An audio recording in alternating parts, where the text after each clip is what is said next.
Hello, I'm Tom Chapin. In a distant frontier of the Far East is a stark mountain enclave that has lured an intrepid breed of traveler for at least 5,000 years.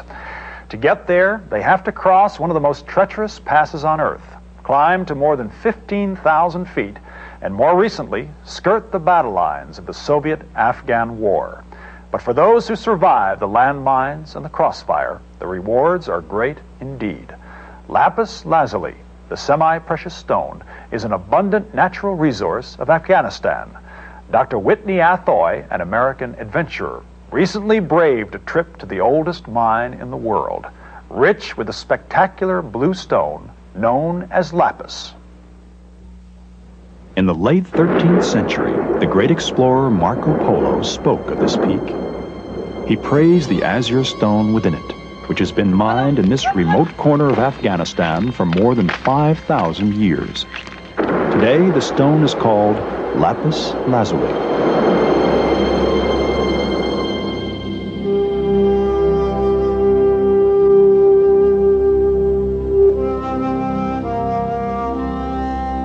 Since the days of the Babylonians, lapis has held a ritualistic value, celebrated for its deep blue color, unmatched by any other stone or jewel.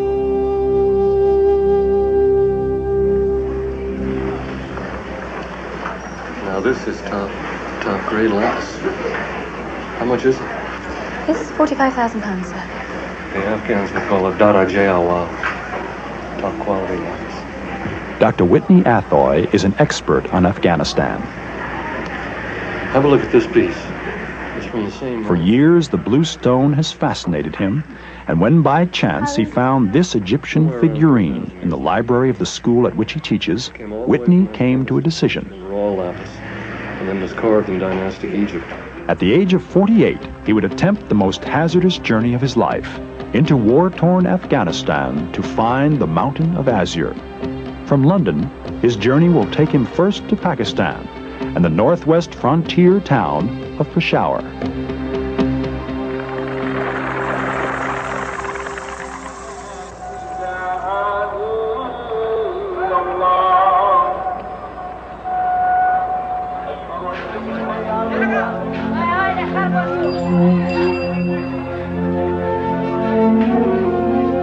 As a boy, I was inspired by the travels of Marco Polo, but later I realized he'd never actually reached the mines himself. After years of traveling over much of Afghanistan, neither had I, and I don't know of any foreigner who has. Then, 2 years ago, in the bazaars of Peshawar, I met a man who made his living smuggling lapis from the mines. When I asked him whether I too could get to the mines, he simply said, "Why not?"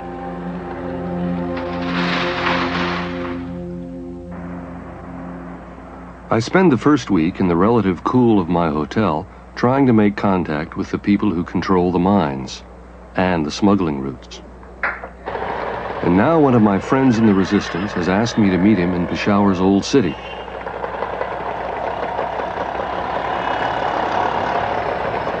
Across the border, in embattled Afghanistan, the mines have fallen out of government hands and now belong to the resistance, the Mujahideen.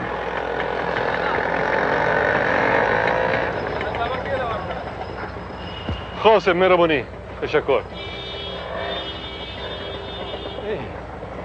How are you? Hello, how are Good to see you, my friend. You too. Oh. Very good. Listen, thanks for coming down here. I really appreciate it. Masood Khalili comes from a family of poets, but now there's a war on, and he's a highly placed official in the resistance. Without my old friend's help, my dream of reaching the mines will come to nothing.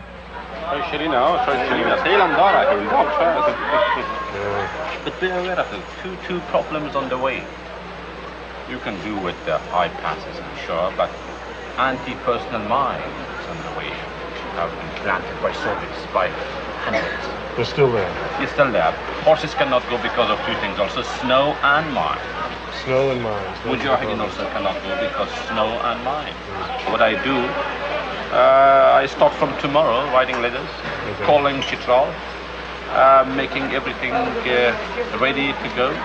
Do they have an office here In Peshawar they have an office. For the lapis Actually, business? yes. This is why I told you I'll call him tomorrow. You go and see. To the office? Definitely. That'd be Yes. terrific. Yes. From Really office be to terrific. here. So from here to the office, and then from That's right. Yes. the office to Chitral and off. Yes. Masood tells me to find a building called the Shan Hotel in the Khyber Bazaar.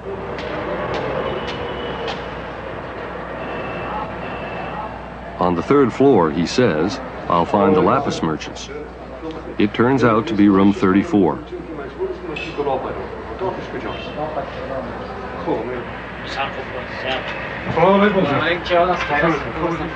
It looks like a carpet shop and smuggler's den rolled into one.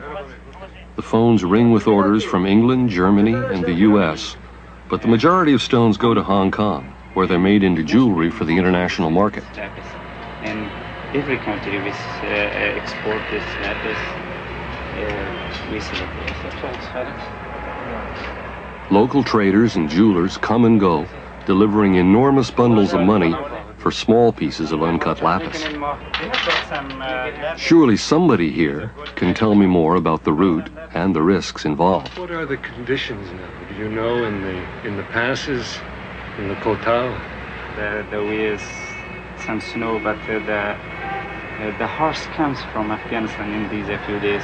Oh, the horses are coming from Afghanistan. Yeah. So we should be able to go in the other direction. You are able to go to Afghanistan. This route is starting to sound pretty risky. Will those passes really be open? In this part of the world, it's hard to predict what you'll find.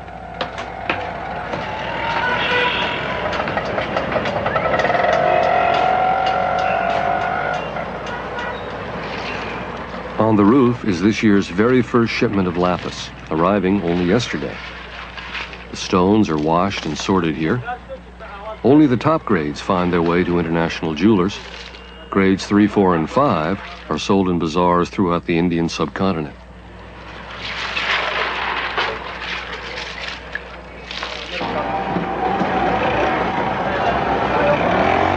Next, the black market money exchange, dollars into Afghanis. Going to a normal bank might alert the Pakistani police. Crossing into Afghanistan without proper papers is a crime in both countries. Better to change money here, undercover in this hurly-burly bazaar. But even here the police have eyes, and I begin to feel like a fugitive already.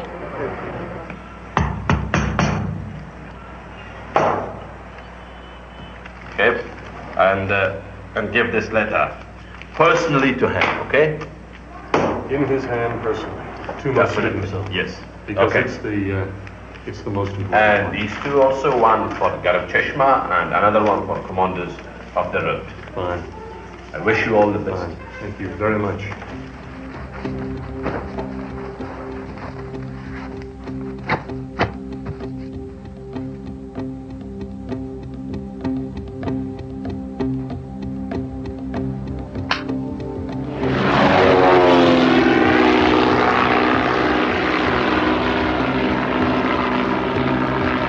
The flight north to the border town of Chitral takes only 45 minutes, but it seems like an eternity.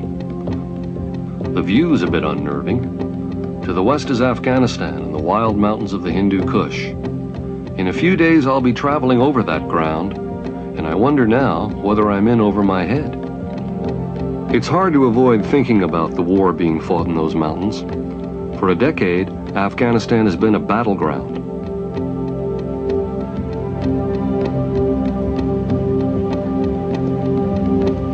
Right now, I have to concentrate on meeting a man down there named Nasim.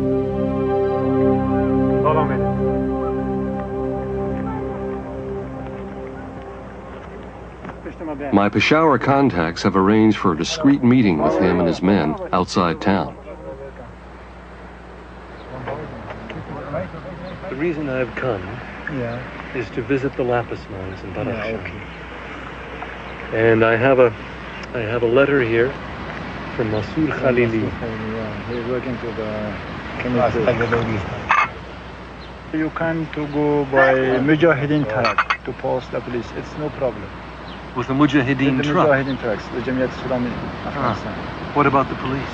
There's no problem. You speak Persian. Yeah. You assume like Afghanistan people. no problem. So I can hide in the back of the truck and get all the way to Galbar, and from there begin to go over the pass. Yes. The pass of Haji Matin. Yeah, yeah. Nasim is true to his word. The frontier police are suspicious of foreigners even approaching the border. I had this problem 2 years ago on another venture into Afghanistan.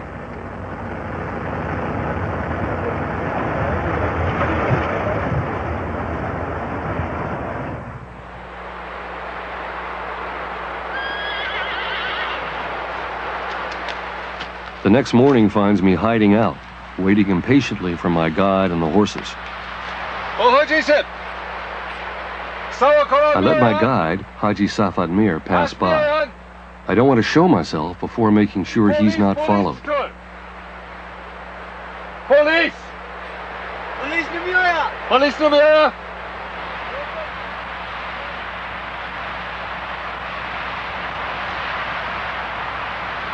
Haji, no trouble with the police? No. I didn't see the police. I escaped from them, you know. Just I was running, I hide myself.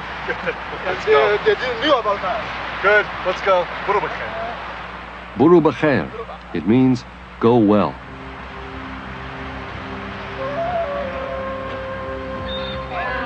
The police are behind us now, but Afghanistan is still a long way away. We climb for 9 hours before we reach the snow line at over 14,000 feet.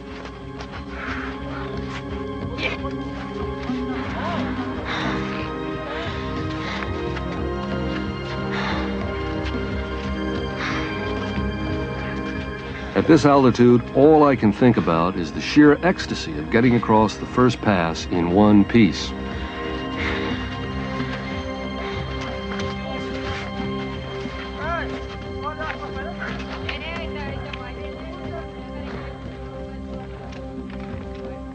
Afghanistan.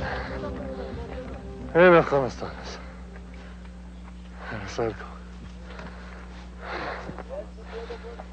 Hello, Watandar, we made it, huh? In Afghanistan.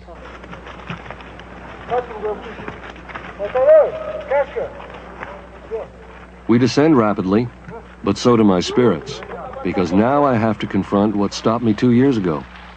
A breakaway faction who control the remote valleys of Nuristan. There's Haji Matin's village down there. Now, what should we tell them I am? What should we tell them about you are a journalist, you know. Okay, not a doctor. Who are they? I say they are all journalists. Okay. They are going to see Mujahideen, especially Masood. Okay, do you think there'll be any problem down here? Oh, no. But there is a problem. The Nuristanis are very suspicious of all outsiders. They profit from the war by taking a cut from Mujahideen supplies. They call it taxation. Now it seems they want to tax us, or worse. The commander's coming now. So inshallah, let's hope he comes pretty soon. At least this time I'm carrying my letters of introduction.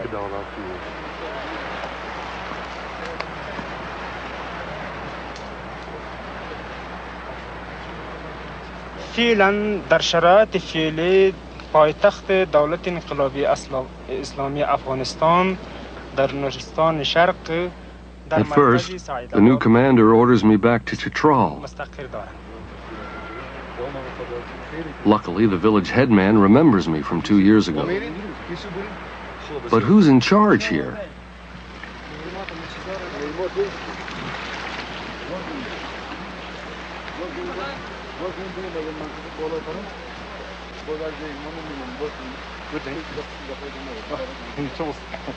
was that all about? Well, they tried to stop us. They said that the permission from Chitral was ambiguous. It simply said 7 people. Didn't say anything about foreigners. And so they tried to stop us the same way they tried to stop us 2 years ago.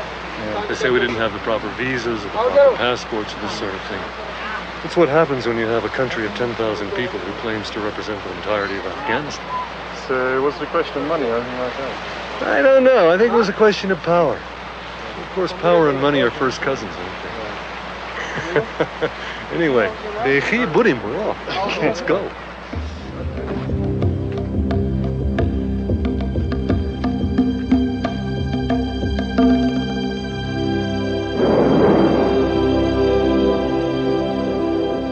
We travel into the very heart of the Hindu Kush, towards a province called Badakhshan. The war seems far away, but Soviet gunships and fighter planes have bombed many a convoy on these thin mountain trails. And still the convoys continue. What a hell of a place to fight a war.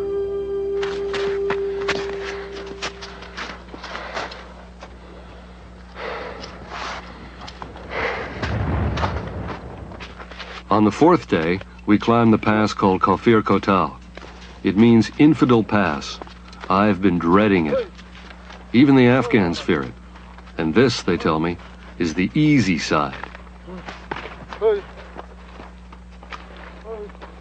Even so, it takes its toll on men and animals alike. 1 in 10 horses fall to their death on these passes.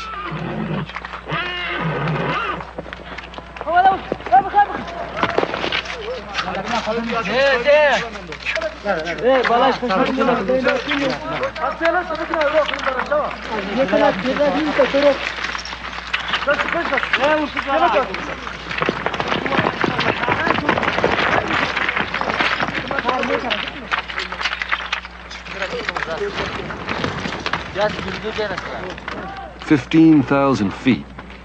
My lungs are bursting, but the climb goes on.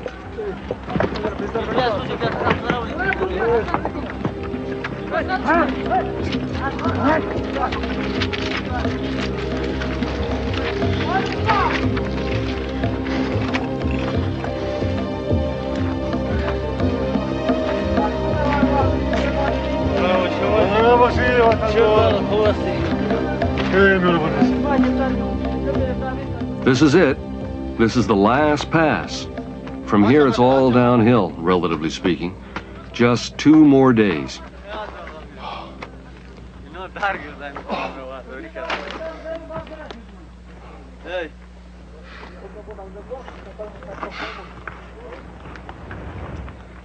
Up here, you can really understand the expression, roof of the world. My home in New Jersey seems a long way away.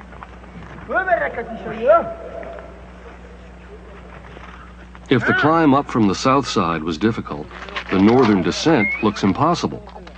The only way I know it can be done at all is by the tiny figures far below me.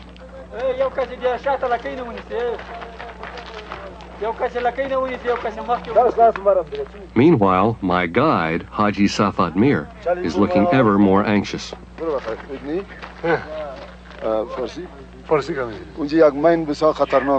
was a mine down here. Down there. The way we came. 10 centimeters from my foot. 10 centimeters from my foot. How about this side? What should we do here? Here's the part Masoud Khalili warned me about. The Russians have covered these northern trails with anti-personnel mines. 3 horsemen were killed only a week before. Making it even more dangerous, the mines are often disguised. Like a cigarette box. cigarette box, qalam, a pen. Like a watch. Gugurt. Matches. Batteries. They call this one a butterfly mine. Okay, well, you lead the way.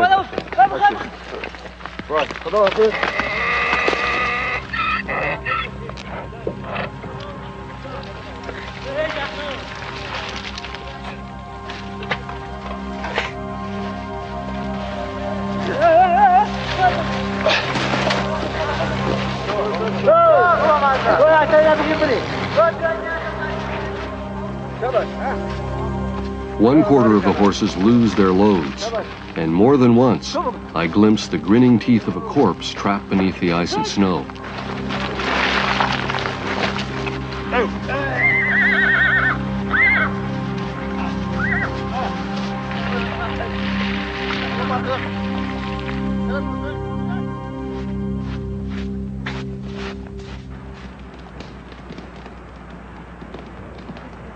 This evening, the war moves one step closer. A Soviet gunship becomes our home for the night. Helicopter.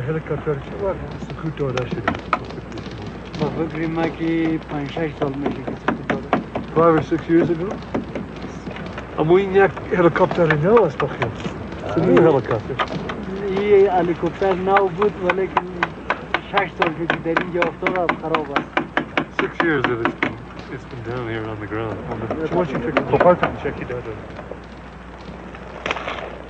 Rice, bread, and tea. Every day, it's the same. A snuff called Naswar is the porter's one small pleasure. My own small pleasure is to think the worst is over.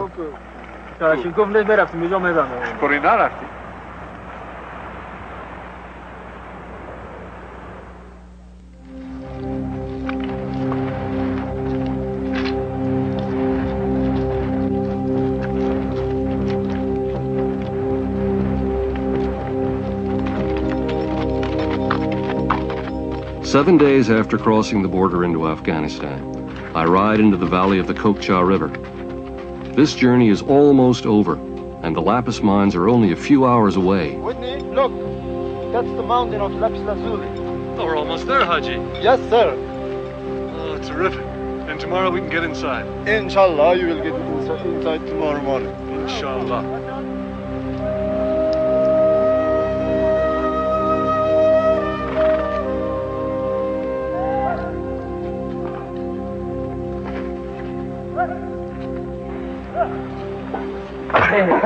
I spend the night in what they laughingly call the Mine Hotel.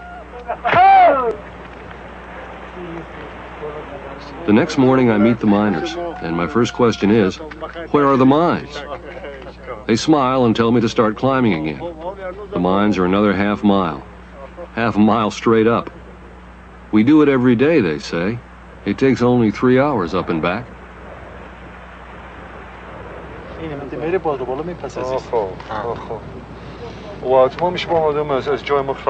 They also tell me where they're from. The 12 villages in all share the rights to the mines. They seem a cheerful bunch, something of a relief after the Nuristanis.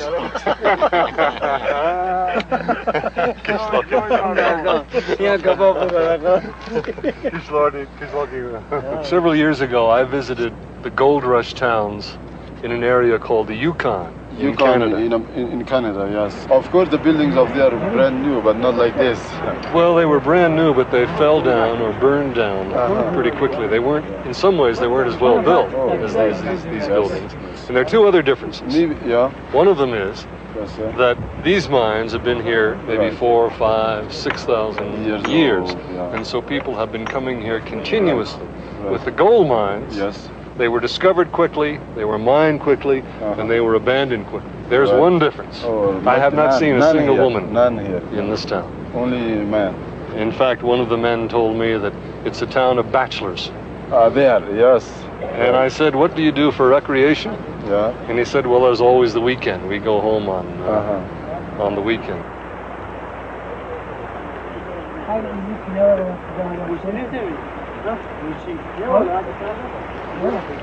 We needed to see a piece of lapis he has. This no, let's see. This is a very good quality, you know. It's number 1. Look. Top grade. Yeah.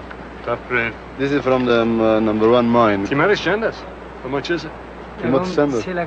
Say that. 300,000 Afghani. 40,000. We'll shake hands, okay? But then we'll put it in your pocket. You're right. That's a good idea. A group of miners offers to show me the way up. At times, it's almost a vertical precipice. With ice, it would be suicidal. 2 miners fell to their deaths from this very spot last winter.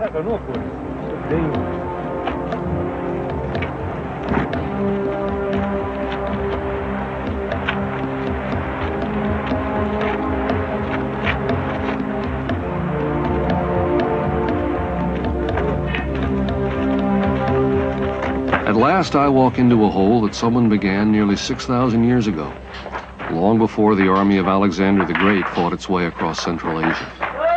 It's an eerie sensation as Haji and I step inside the Blue Mountain.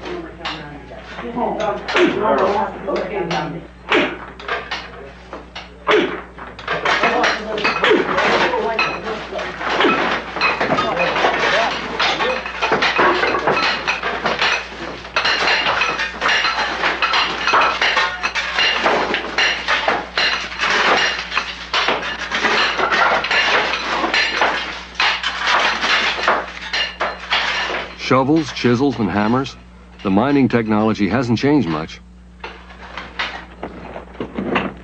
As I go deeper, the blue veins of lapis appear.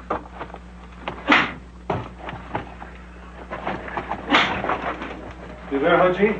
Yes, sir. Okay, up this incline.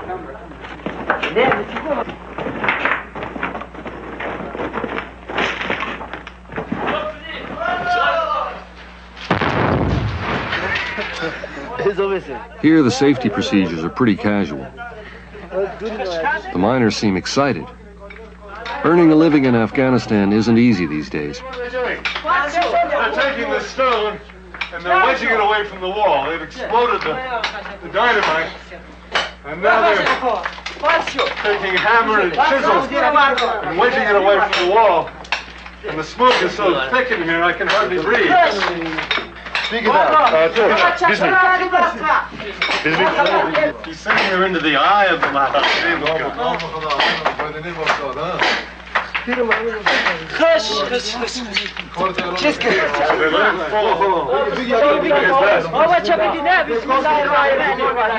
And some of them, you can see behind us, some of them are pounding away at the cliff face, and some of them are grading the lapis here on the ground. Yes, sir, like that. But the place is a madhouse. Yeah. I mean, everybody was yelling and screaming a minute ago. Oh, they are saying work, work, work.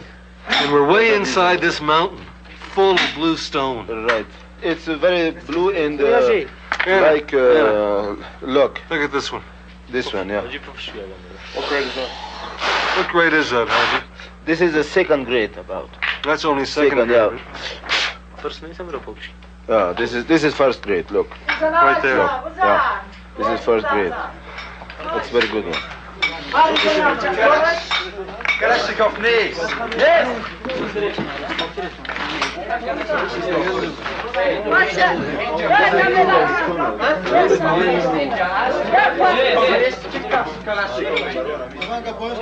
There were times I never figured we'd make it, eh? Yes. I figured we'd get stopped, or the mountains would stop us, or the Daulat would stop us. Oh, yes, it is. All my life I wanted to come, and now I'm going to introduce what do you have? this little thing. You know what I have. Oh, A little figurine. Oh, this to the very place where it came from. Here we are. Back home. Here. Right, right. From where did you get it? From where did you get it? After 3,500 years. Well, from the United States, but it's Egyptian, as we know. It's the Egyptian figurine. And I got it from the place where I teach, a place called Lawrenceville. Lawrenceville. From the basement of the library. Oh, right. That's excellent. Now it's back home. This is very happy, you know, the... It's got a smile on its figurine, face. yeah. You know, it's come in a great big circle. Yeah, very good.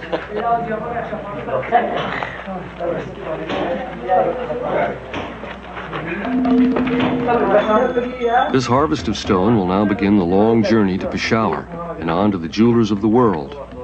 It'll be passed from back to back, from hand to hand, over icy rivers, snowbound passes, and fields of landmines. To reach the safety of Pakistan, the lapis will journey for 7 days or more. And now that I've been to the Mountain of Blue, I'll have to do the same.